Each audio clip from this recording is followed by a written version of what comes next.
'86 Ford Fairlane Convertible.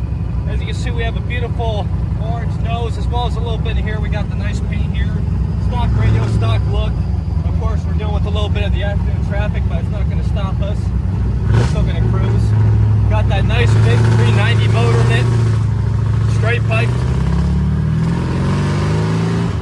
See our speedometer right there is working. All our gauges are working.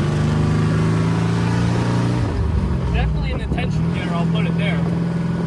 Nice here, you see we still got the stock steering wheel, a few nice features here, the stock radio. Our brakes are really tight. Thank God it helps us today in Florida with all the traffic we have.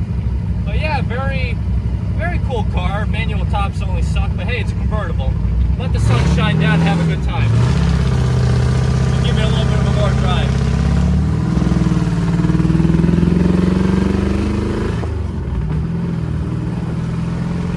As you can see, we're taking it really smooth.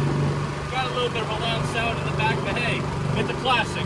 They're supposed to sound good. But anyway, we're going to get her turned around here, get her on the lift. Let's take a look at the underneath. We'll see you there.